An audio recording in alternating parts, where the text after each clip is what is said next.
ಶುಕಾಚಾರ್ಯರು ಮತ್ತೆ ಪರೀಕ್ಷಿತನಿಗೆ ಕೃಷ್ಣನ ಕಥೆಯನ್ನು ತಿಳಿಸ್ತಾ, ಭಗವಂತ ತಾನು ಭೂಮಿಯ ಭಾರವನ್ನು ಅಪಹಾರ ಮಾಡಲಿಕ್ಕೆ, ಅಂದರೆ ಕಮ್ಮಿ ಮಾಡಲಿಕ್ಕೋಸ್ಕರ, ಧರ್ಮ ಸಂಸ್ಥಾಪನೆ ಮಾಡಲಿಕ್ಕೋಸ್ಕರ ಅವತಾರ ಮಾಡಿ ಬಂದ. ಇಲ್ಲಿದ್ದಂತಹ ದುಷ್ಟರನ್ನು ಸಂಹರಿಸಿ ಧರ್ಮ ಸಂಸ್ಥಾಪನೆಯನ್ನು ಮಾಡಿ, ಕಡೆಗೆ ಯಾದವರನ್ನು ತಾನು ಯಾರನ್ನು ಬಹಳ ಸುರಕ್ಷಿತವಾಗಿ ನೋಡಿಕೊಂಡ ಅಂತಹ ಯಾದವರಲ್ಲೇ ಪರಸ್ಪರವಾಗಿ ಜಗಳ ಉಂಟಾಗುವ ಹಾಗೆ ಮಾಡಿ, ಅವರು ಪರಸ್ಪರವಾಗಿ ಹೊಡೆದಾಡಿಕೊಂಡು ಸತ್ತೋದ ಮೇಲೆ ತಾನು ಅವತಾರವನ್ನು ಸಮಾಪ್ತಿ ಮಾಡಿದ ಅಂತ ತಿಳಿಸ್ತಾರೆ. ಇಷ್ಟು ಸಂಕ್ಷೇಪವಾಗಿ ತಿಳಿಸಿದರು. ಪರೀಕ್ಷಿತ ಅಲ್ಲ, ಯಾದವರನ್ನು ಅವನೇ ತಾನು ನೋಡಿಕೊಂಡವ, ಕಡೆಗೆ ಪರಸ್ಪರವಾಗಿ ಅವರೇ ಜಗಳ ಆಡಿಕೊಳ್ಳುವ ಹಾಗೆ ಯಾಕೆ ಮಾಡಿದ ಕೃಷ್ಣ ಅಂತ ಕೇಳ್ತಾರೆ. ಅದಕ್ಕೆ ಶುಕಾಚಾರ್ಯರು ಹೇಳ್ತಾರೆ, ವಸ್ತುತಃ ಯಾದವರೆಲ್ಲರೂ ಕೂಡ ಕೃಷ್ಣನ ಭಾರೀ ಭಕ್ತರವರು. ಕೃಷ್ಣ ಇರುವಷ್ಟು ಕಾಲವೂ ಕೂಡ ಕೃಷ್ಣನೇ ಅವರ ಸಂಪೂರ್ಣ ರಕ್ಷಣೆಯನ್ನು ಮಾಡ್ತಾ ಇದ್ದ. ಅದಕ್ಕಾಗಿ ಯಾದವರನ್ನು ಯಾರು ಏನೂ ಮಾಡಲಿಕ್ಕೆ ಸಾಧ್ಯ ಇರಲಿಲ್ಲ. ಕೃಷ್ಣ ತಾನು ಯೋಚನೆ ಮಾಡಿದ, ನಾನು ಅವತಾರವನ್ನು ಸಮಾಪ್ತಿ ಮಾಡಿದ ಮೇಲೆ ಈ ಯಾದವರಿಗೆ ಕೇಳುವವರು ಹೇಳುವವರಿಲ್ಲ ಅಂತ ಆಗ್ತದೆ. ನನ್ನ ಭಕ್ತರಾದ್ದರಿಂದ ಇವರನ್ನು ಯಾರು ಏನೂ ಮಾಡಲಿಕ್ಕಾಗುವುದಿಲ್ಲ. ಅದರಿಂದಾಗಿಯೇ ಇವರು ಉದ್ಧಟರಾಗಿ, ಬಹಳ ಬಲಿಷ್ಠರಾಗಿರುವುದರಿಂದಲೂ ಉದ್ಧಟರಾಗಿ ತಾವು ಅನ್ಯಾಯ ಮಾಡಲಿಕ್ಕೆ ಪ್ರಾರಂಭ ಆಗ್ತಾರೆ. ಈ ರೀತಿ ಈ ಯಾದವರಿಂದಲೇ ನಾಳೆ ಅನ್ಯಾಯ ಆಗ್ಲಿಕ್ಕೆ ಶುರುವಾಗಬಹುದು ಜಗತ್ತಿಗೆ. ನೈವಾನ್ಯತ ಪರಿಭವೋಸ್ತ್ಯ ಭವೇತ್ ಕಥಂಚಿತ್ ಮತ್ಸಂಶ್ರಯಸ್ಯ ವಿಭವೋನ್ನಹನಸ್ಯ ನಿತ್ಯಂ ಅಂತಃಕಲಿಂ ಯದು ಕುಲಸ್ಯ ವಿಧಾಯ ವೇಣು ಸಂಘಸ್ಯ ವನ್ಹಿಮಿವ ಶಾಂತಮುಪೈಮಿ ಧಾಮ. ಅದಕ್ಕೋಸ್ಕರ ಯಾದವರಿಂದಲೇ ಯಾದವರ ಸಂಹಾರ ಆಗಬೇಕು, ಬೇರೆಯವರಿಂದ ಸಾಧ್ಯ ಆಗುವುದಿಲ್ಲ. ಯಾಕಂದರೆ ಭಗವದ್ಭಕ್ತರನ್ನು ಬೇರೆ ಯಾರೂ ನಾಶ ಮಾಡಲಿಕ್ಕೆ ಸಾಧ್ಯ ಇಲ್ಲ. ಅದಕ್ಕೋಸ್ಕರ ತಾನೇ ತನ್ನ ಭಕ್ತರನ್ನು ನಾಶ ಮಾಡುವಂತೆ, ಪರಸ್ಪರವಾಗಿ ತಾವೇ ನಾಶ ಮಾಡಿಕೊಳ್ಳುವಂತೆ ಮಾಡಿ ನಂತರ ತನ್ನ ಲೋಕವನ್ನು ಸೇರಿದ ಅಂತ ಹೇಳ್ತಾನೆ. ಅದಕ್ಕೆ ಅನುಗುಣವಾಗಿ ಆ ಕುಲ ನಾಶಕ್ಕೆ ಬ್ರಾಹ್ಮಣರ ಶಾಪವೂ ಕೂಡ ಕಾರಣ ಆಯಿತು ಅಂತ ಹೇಳ್ತಾರೆ. ಅದಕ್ಕೆ ಪರೀಕ್ಷಿತ ಕೇಳ್ತಾನೆ, ಕೃಷ್ಣ ಇರಬೇಕಾದ್ರೆ ಯಾದವರು ಅತ್ಯಂತ ವಿನೀತರಾಗಿದ್ದರು, ಭಗವದ್ಭಕ್ತರಾಗಿದ್ದರು, ಬ್ರಾಹ್ಮಣರಲ್ಲಿ ಅತ್ಯಂತ ಉಳ್ಳವರಾಗಿದ್ದರು. ಅಂಥ ಯಾದವರಿಗೆ ಬ್ರಾಹ್ಮಣರ ಶಾಪ ಹೇಗೆ ತಟ್ಟಿತು?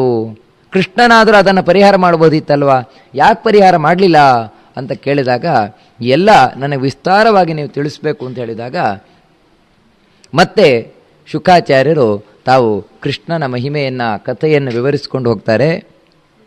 ಒಮ್ಮೆ ಪಿಂಡಾರಕ ಅಂತ, ಪಿಂಡಾರಕ ಕ್ಷೇತ್ರದಲ್ಲಿ ಎಲ್ಲ ಯಾದವರು ಕೃಷ್ಣನು ನೆಲೆಸಿದ್ದಾನೆ. ಆ ಸಂದರ್ಭದಲ್ಲಿ ಯಾದವ ವೀರರು ಕೆಲವರೆಲ್ಲ ತಾವು ಆಟ ಆಡ್ತಾ ಇದ್ದಾರಂತೆ. ಆಟ ಆಡಬೇಕಾದ್ರೆ ಅಲ್ಲಿಗೆ ಋಷಿಗಳು ಬಂದರು. ಅಂತಿಂಥವರಲ್ಲ, ವಿಶ್ವಾಮಿತ್ರೋಸಿತ ಕಾಣ್ವಃ ದುರ್ವಾಸ ಭೃಗುರಂಗಿರಾ ಕಶ್ಯಪೋ ವಾಮದೇವೋತ್ರಿ ವಸಿಷ್ಠೋ ನಾರದಾದಯ. ವಿಶ್ವಾಮಿತ್ರ, ಅಸಿತ, ಕಣ್ವರು, ದುರ್ವಾಸರು, ಭೃಗುಗಳು, ಅಂಗಿರ, ಇಂಥ ಮಹಾತ್ಮರು, ಮಹಾಬ್ರಹ್ಮರ್ಷಿಗಳು, ದೇವರ್ಷಿಗಳು ಇವರೆಲ್ಲ ಬಂದರು. ಇವರು ಬಂದದ್ದನ್ನು ನೋಡಿ ಈ ಯಾದವ ವೀರರೆಲ್ಲ ಏನು ಮಾಡಿದರು ಅಂದರೆ, ತಮಾಷೆಗೋಸ್ಕರ, ಅಂದರೆ ಈ ಋಷಿಗಳನ್ನು ಪರೀಕ್ಷೆ ಮಾಡಲಿಕ್ಕೋಸ್ಕರ ಸಾಂಬ, ಜಾಂಬವತಿಯ ಮಗ, ಅವನಿಗೆ ಗರ್ಭಿಣಿಯ ಹಾಗೆ ವೇಷ ಹಾಕಿದ್ರಂತೆ. ಗರ್ಭಿಣಿಯ ಹಾಗೆ ಸ್ತ್ರೀ ವೇಷ ಹಾಕಿ ಹೊಟ್ಟೆಯನ್ನು ದೊಡ್ಡದು ಮಾಡಿ ನಂತರ ಮೆಲ್ಲ ಕರ್ಕೊಂಡು ಬಂದ್ರಂತೆ. ತಾವು ಭಾರೀ ವಿನೀತರಂತೆ ಆ ಋಷಿಗಳ ಹತ್ರ ವರ್ತಿಸ್ತಾ ಅವಿನೀತ ವಿನೀತವತ್ ತಾವು ಕೇಳಿದ್ರಂತೆ, ಸ್ವಾಮಿ ತುಂಬು ಗರ್ಭಿಣಿ, ಈಗಲೂ ಆಗಲೂ ಹಡಿಯುವಂತಿದ್ದಾಳೆ, ಆದರೆ ಅವಳಿಗೊಂದು ಆಸೆ, ಯಾವ ಮಗು ಹಡಿತಾಳೆ ಅಂತ. ಒಳಗೆ ಯಾವ ಮಗು ಇದೆ, ಯಾವ ಮಗು ಹಡಿತಾಳೆ ಅಂತ ಒಂದು ಆಸೆ.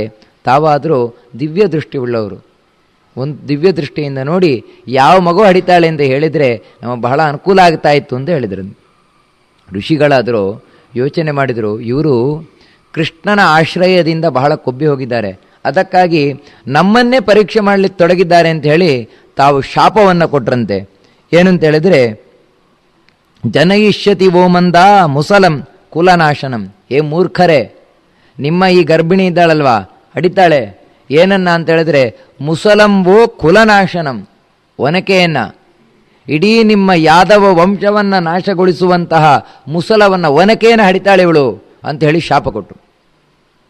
ನಂತರ ಆ ಋಷಿಮುನಿಗಳೆಲ್ಲ ಹೊರಟೋದರು. ಈ ಎಲ್ಲ ಹುಡುಗರು ಆಟ ಆಡ್ತಾ ಇದ್ದವರು ತಾವು ಗೊಳ್ಳ ನೆಗಾಟ್ರಂತೆ, ಹಡಿತಾಳಂತೆ ಇವಳು ಹಡಿತಾಳಂತೆ ಅಂತ ತಾವು ಈ ಸ್ತ್ರೀವೇಷವನ್ನು, ಸಾಂಬನ ಸ್ತ್ರೀವೇಷವನ್ನು ತೆಗಿತಾರೆ. ಟಣ್ಣಂತ ಒಂದು ಇಷ್ಟು ಉದ್ದ ಈ ಕಬ್ಬಿಣದ ಸಲಾಕೆ ಕೆಳಗೆ ಬಿತ್ತು, ಅಂದರೆ ಕಬ್ಬಿಣದ ಒನಕೆ ಕೆಳಗೆ ಬಿತ್ತು. ಎಲ್ಲ ಒಂದ್ಸಲ ಹೆದರಿ ಹೋಯ್ದ್ರು ಅಂತ. ಹೌದಲ್ವಾ, ಋಷಿಗಳು ಹೇಳಿದಾಗೆ ಒಂದಿದೆ ಒಳಗೆ, ಇನ್ನೇನಾಗತ್ತೋ ಗೊತ್ತಿಲ್ಲ ಅಂತ ಹೇಳಿ ಕೂಡಲೇ ತಾವು ಉಗ್ರಸೇನನ ಹತ್ರ ಓಡಿ ಹೋದರು. ಉಗ್ರಸೇನನ ಹತ್ರ ಹೋಗಿ ನಡೆದ ವಿಷಯವನ್ನೆಲ್ಲ ಹೇಳಿದರು.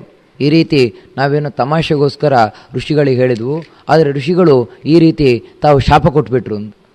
ಉಗ್ರಸೇನನಾದರೂ ಆ ಮುಸ್ತಲವನ್ನು ನೋಡಿ ಋಷಿಗಳ ಶಾಪ ಯಾವತ್ತೂ ಸುಳ್ಳಾಗುವುದಂತಿಲ್ಲ. ಅದಕ್ಕೆ ಇದಿತ್ತು ಅಂತ ಹೇಳಿದರೆ ಖಂಡಿತ ಇದರಿಂದ ಏನಾದರೂ ನಮಗೆ ಸಂಕಟ ಆಗೇ ಆಗತ್ತೆ ಅಂತ ಹೇಳಿ ಅದನ್ನು ಸಂಪೂರ್ಣ ಗಂಧ ತೇಯ್ದಾಗೆ ತೇಯ್ದುಬಿಟ್ರಂತೆ. ಗಂಧ ತೇಯ್ದಾಗೆ ತೇಯ್ದು ಆ ಕಬ್ಬಿಣದ ಸಲಾಕೆಯನ್ನು, ಮುಸಲವನ್ನು, ನಂತರ ಆ ಪುಡಿ ಏನಿದೆ ಅದನ್ನು ಸಮುದ್ರಕ್ಕೆ ಎಸ್ದುಬಿಟ್ರು. ಕಡೆಗೆ ಉಳಿದದ್ದು ಸಣ್ಣ ಚೂರೇನಿದೆ, ಆ ಸಣ್ಣ ಚೂರು ಅದನ್ನು ತೈಲಿಕ್ಕೆ ಬರೋದಿಲ್ಲ, ಕೈಗೆ ಸಿಗುವುದಿಲ್ಲ, ಅದನ್ನು ಹಾಗೆ ಸಮುದ್ರಕ್ಕೆ ಎಸ್ತರು. ಆ ಕಬ್ಬಿಣದ ಪುಡಿ ಏನಾಯಿತು ಅಂತ ಹೇಳಿದ್ರೆ ಆ ದ್ವಾರಕೆಯ ಹತ್ತಿರ ಎಸೆಯಲ್ಪಟ್ಟದ್ದು ನಾನು ಸೀದಾ ಸಮುದ್ರದಲ್ಲಿ ಸೇರಿಕೊಂಡದ್ದಾಗಿ ನಂತರ ಮತ್ತೆ ತೀರದ ಹತ್ರನೇ ಬಂತು.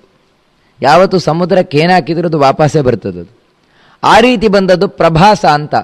ಅಲ್ಲಿ ಬಂದು ಅಲ್ಲಿನ ಮರಳಿನ ಕಣದೊಟ್ಟಿಗೆ ಸೇರಿ ಹೋಯಿತು ಆ ಎಲ್ಲ ಕಬ್ಬಿಣದ ಪುಡಿ. ಅಲ್ಲಿ ಒಂದು ರೀತಿಯಾದ ಹುಲ್ಲು ಬೆಳೆದು ನಿಲ್ತು. ಆ ಮರಳಿನಲ್ಲಿ ಒಂದು ವಿಧವಾದ ಹುಲ್ಲು ಬೆಳೆದು ನಿಲ್ತು.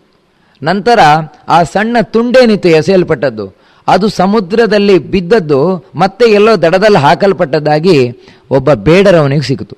ಜರ ಅಂತ ಒಬ್ಬ ಬೇಡ ಅವನಿಗೆ ಸಿಕ್ತು. ಅವನು ನೋಡ್ದ, ಒಳ್ಳೆ ಚೂಪಾಗಿತ್ತು, ನನಗೆ ಬಾಣ ಬಿಡಲಿಕ್ಕೆ ಒಳ್ಳೆ ಚೆನ್ನಾಗತ್ತೆ ಅಂತ ತಾನು ತನ್ನ ಬಾಣದ ತುದಿಗೆ ಅದನ್ನು ಸಿಕ್ಕಿಸ್ಕೊಂಡ.